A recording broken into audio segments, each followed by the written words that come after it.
Assalamualaikum warahmatullahi wabarakatuh. Saya Ahmad Agung Setiawan, kelas S4A dengan NPM 2018 43500 Saya ingin mempresentasikan sejarah PGRI, yaitu jati diri PGRI 1 dan jati diri PGRI 2. Yaitu para mahasiswa memahami tentang jati diri PGRI, yaitu satu, pengertian jati diri PGRI, yang kedua dasar jati diri PGRI, yang ketiga ciri-ciri jati diri PGRI, dan keempat tujuan, fungsi, dan jati diri PGRI.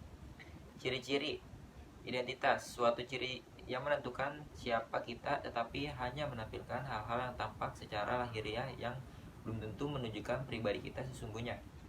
Yang kedua, landasan filosofinya yang menjadi norma dalam pola pikir, sikap, perbuatan, dan tindakan. Perwujudan dan sifat khas PGRI yang tampak dalam suatu nilai-nilai, dua, sikap, tiga, perbuatan, tindakan, perjuangan. Yang profesionalisasi yang didasarkan kepada PS serta JSN 1945. Ideologis, politis, yaitu PGRI berkewajiban mewujudkan cita-cita kemerdekaan melalui pembangunan. Dan yang kedua, PGRI memiliki tanggung jawab moral dan tanggung jawab melaksanakan dan mewujudkan tujuan nasional. Sejarah sosiologis dan iptek, yaitu PGRI sangat tanggap atas nasib anggota. Dan yang kedua, PGRI peduli terhadap keadaan masyarakat dan mampu mengikuti perkembangan iptek. Nilai 1945 merupakan tujuan yang didambakan untuk mewujudkan oleh bangsa Indonesia, yaitu satu, jiwa merdeka; kedua, jiwa persatuan dan kesatuan; ketiga, jiwa konsekuen; keempat, jiwa pelopor; kelima, jiwa ikhlas beramal, berjuang, dan berkorban. Nilai-nilai yang terkandung dalam permukaan: satu, negara persatuan; kedua, tujuan negara; ketiga, negara yang berdaulat rakyat; keempat, negara berdasarkan atas menurut dasar ADB; yang kelima, negara yang merdeka; dan yang keenam adalah anti penjajahan. Ciri jati diri PGRI yaitu nasionalisme; kedua, demokrasi; ketiga, kemitraan; keempat, non partai; kelima, JSN 1945; keenam, kemandirian; ketujuh, unitarisme; kedelapan, profesionalisme; dan kesembilan, kekeluargaan. Nasionalisme PGRI mengutamakan persatuan dan kesatuan bangsa yang merupakan modal dasar untuk mencapai cita-cita proklamasi 1945. Dan yang kedua, demokrasi PGRI adalah organisasi demokratis, kedaulatan tinggi organisasi berada di tangan anggota yang dilaksanakan dengan sistem perwakilan melalui kongres. Dan yang ketiga, kemitraan PGRI sebagai organisasi pejuang pendidikan dan pendidik, pejuang pembela hak dan nasib pekerja. Lalu selanjutnya, non partai, tidak mempunyai hubungan organisasi dengan kekuatan sosial politik manapun. Lalu JSN 1945, kesatuan berusaha menegakkan dan melestarikan JSN 1945 sebagai jiwa kejuangan kepada generasi penerus. Lalu kemandirian dalam melaksanakan misinya, PGRI bertumpu pada kepercayaan dan kemampuan diri sendiri. Dan unitarisme, yaitu salah satunya wadah bagi guru Indonesia tanpa membedakan latar belakang, tingkat, dan jenis pendidikan. Lalu profesionalisme, yaitu mengutamakan karya dan kekaryaan dalam usaha mempertinggi kesadaran, sikap, mutu, dan kemampuan profesionalismenya.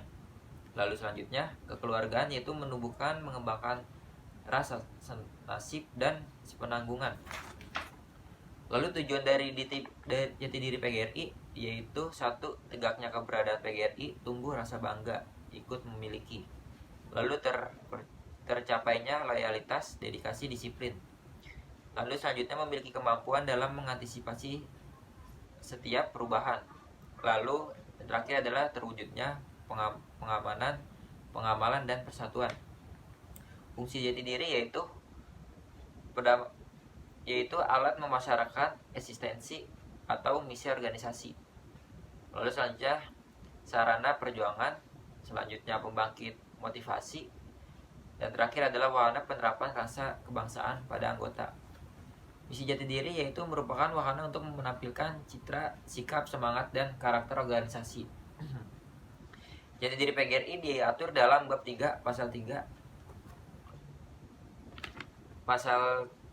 AD PGRI, yaitu satu, organisasi perjuangan; kedua, organisasi profesi; yang ketiga, organisasi ketenaga kerjaan.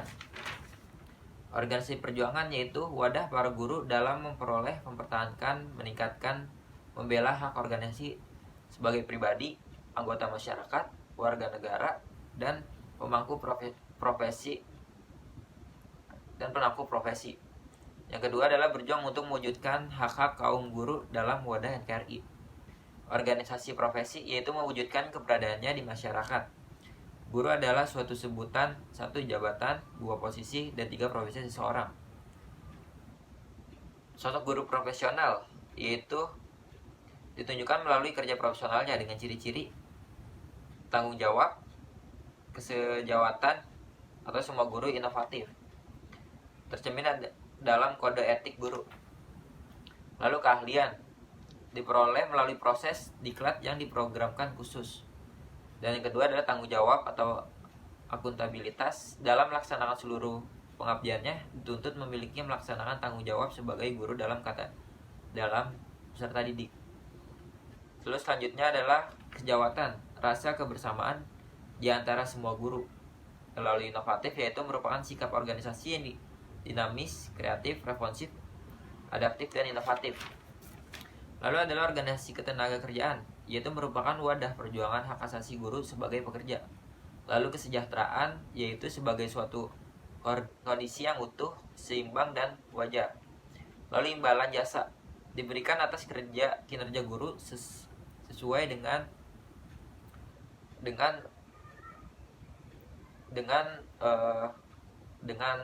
aktuasirannya berupa satu guru, tunjangan, dan hak lain. Yang kedua adalah rasa aman, kondisi lahir atau batin yang dirasakan oleh guru dalam menjalani kehidupan. Dan ketiga adalah hubungan antar pribadi. Melalui PGRI, pilar ini dikembangkan dalam bentuk program. Yang keempat adalah kondisi kerja, keadaan berbagai fisik atau non-fisik, kuantitas atau kualitas. Dan terakhir adalah kesempatan untuk mengembangkan diri. Yang pertama adalah pangkat atau jabatan, kedua menunjukkan pendidikan, tiga kesempatan memperoleh jabatan struktural, dan keempat adalah jaminan pensiun. Terima kasih atas perhatiannya dan saya ucapkan terima kasih. Demikian presentasi saya kali ini. Saya ucapkan wassalamualaikum warahmatullahi wabarakatuh.